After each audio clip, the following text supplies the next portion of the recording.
नमस्कार मित्रों, मैं आज आपको एक कहानी सुनाता हूँ। एक पटेल था और पटेल जी के एक बेटा और एक बेटी थी। समय गुजरता जाता है। बेटा और बेटी बड़े होने लगते हैं। जब वो बड़े हो जाते हैं, शादी का समय आ जाता है। दोनों की पटेल जी शादी कर देते हैं। अब पटेल जी के घर में बहू आ जाती है। बेटी पराई हो गई। बेटी को उसके ससुराल भेज दिया जाता है। समय बीतता गया। बेटे की बहू और बेटी दोनों गर्भवती हो जाती हैं। अब पटेल जी सोचते हैं कि क्यों ना मैं अपनी पुत्री का जापा भी यहाँ पीहर में ला कर के करवा दूँ। उनकी बढ़िया प्रकार से सेवा हो जाएगी। अब पटेल जी अपनी पुत्री को लेकर के घर पर आ जाते हैं। गांव वालों को इस बात का पता लगता है कि पटेल जी अपनी पुत्री का जापा यहीं पर करवाएंगे। गांव वाले अपने पटेल जी के पास जाते हैं और जाकर के पटेल जी से कहते हैं कि पटेल जी, आपकी अच्छी सोच है कि आप अपनी पुत्री का जापा यहीं पीहर में करवा रहे हो, लेकिन एक बात हमेशा ध्यान रखना, एक तरफ आपकी पुत्री है और एक तरफ आपकी बेटे की बहू है। अगर आप इनको कुछ भी खिलाओ या पिलाओ तो दोनों का समान रूप से ही उनको जो भी आप कुछ भी खाने में दो, चाहे फल फ्रूट हो चाहे कुछ भी हो, दोनों को समान ही देना। किसी प्रकार का कोई भेदभाव मत करना। पटेल जी कहते हैं कोई दिक्कत नहीं है, मैं किसी भी प्रकार का किसी के साथ में भेदभाव नहीं करूँगा। जिस प्रकार से मैं अपने पुत्री को खिलाऊंगा उसी तरीके से मैं अपने पुत्र की बहू को खिलाऊंगा। होनी होकर के ही रहती है। दोनों के एक साथ डिलीवरी होती है। दोनों के बच्चे उत्पन्न हो जाते हैं। अब उसकी पुत्री पैदा हुई और उसके बेटे की बहू के पुत्र पैदा हुआ। अब पटेल जी का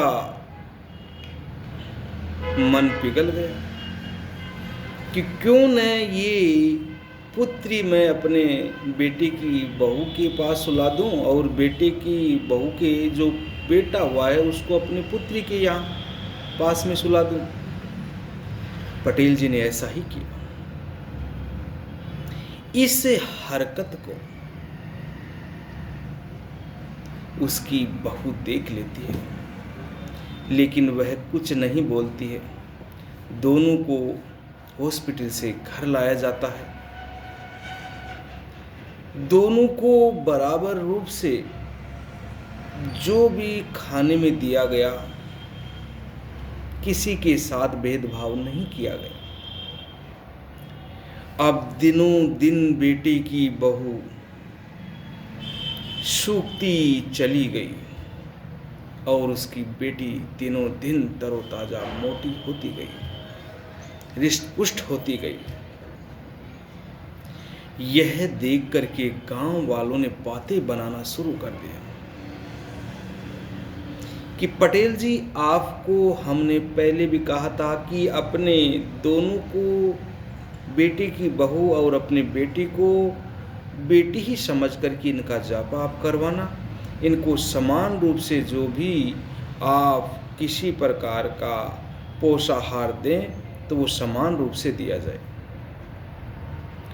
तो पटेल जी, आपने भेदभाव किया है।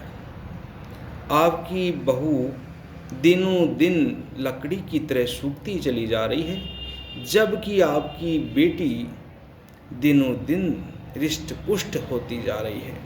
आपको ऐसा नहीं करना चाहिए था। पटेल जी ने कहा कि मैंने कुछ भी भेदभाव नहीं किया। किसी के साथ भी मैंने भेदभाव नहीं किया। मैंने दोनों को हर चीज़ में बराबरी का कार्य किया है, दोनों को बराबर मैंने दिया है।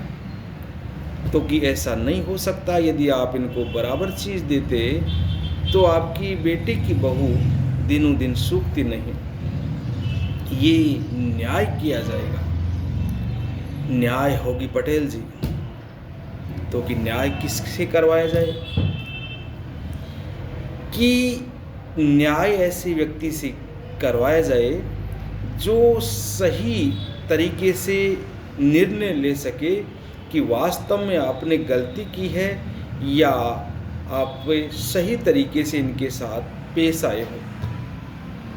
पटेल जी ने कहा कि इस तरह का फैसला करने वाला तो एक दूसरा जिला है जिसमें एक गांव है छोटा सा, उस गांव में वो पटेल जी रहते हैं, तो उनको बुला करके ही फैसला करवाया जाए। वहाँ उस गांव में पटेल जी उस पटेल को बुलाने के लिए जाते हैं। जैसे ही गांव में प्रवेश करते हैं, बात बड़े तरीके से सुनना है, बात में आप कई रहस्य निकाल सकते हैं। यहाँ बात इस मोड़ पर पहुँचेगी जो आप सोच नहीं सकते। समझने वाले इस रहस्य को समझ सकते हो और नहीं समझने वाले इस रहस्य को नहीं समझ पाओगे, लेकिन मैं आपको सारा रहस्य बताऊंगा कि रहस्य क्या है, इस बात का असली निचोड़ क्या होगा।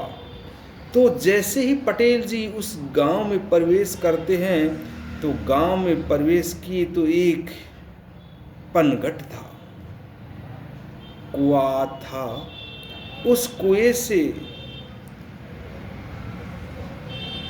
जब औरतें पानी खींच रही थी तो वहां पर कई औरतें बातचीत कर रही थी। तो पटेल जी ने सोचा कि यहाँ उस पटेल जी का घर पूछ लेता हूँ। तो एक लड़की वहाँ खड़ी थी, तो पटेल जी ने कहा कि बेटी, इस नाम का पटेल जी का घर कहाँ पर है, कहाँ मिलेगा पटेल जी? तो उस लड़की ने कहा कि पटेल जी तो मर चुके हैं, उनको मरे हुए तो 10 साल हो गए हैं। तो कि उनका घर कहाँ पर है?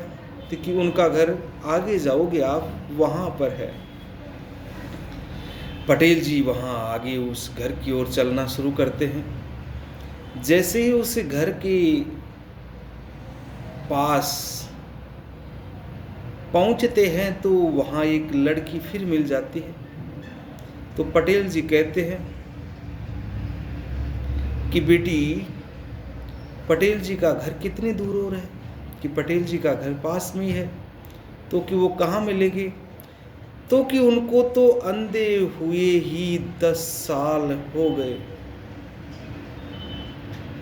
पटेल जी फिर सोचता है कि उस लड़की ने कहा कि उसे मरे हुए 10 साल हो गए और ये लड़की कह रही है कि उसको तो अंधे हुए 10 साल हो गए।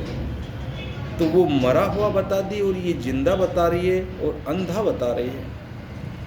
जैसे ही उसके नज़दीक पहुंचते हैं तो वहाँ पर जैसे जाते हैं तो वहाँ उस घर में जैसे ही प्रवेश करते हैं तो उसे एक औरत दिखाई देती है। तो कहते हैं कि पटेल जी कहाँ गए? तो कि वो तो गायें चराने गए हैं। वो सोचता है कि एक लड़की ने कहा कि वो उसको मरे हुए 10 साल हो गए, एक लड़की बता रही कि उसको 10 साल अंधे हुए हो गए और ये कह रही है कि वो गायें चराने गए हैं। ये मेरे कोई बात समझ में नहीं आई। देखिए इस बात में आगे क्या निचोड़ निकलता है और किस प्रकार से पटेल जी उस बेटी की बहू और बेटी का फैसला करता है।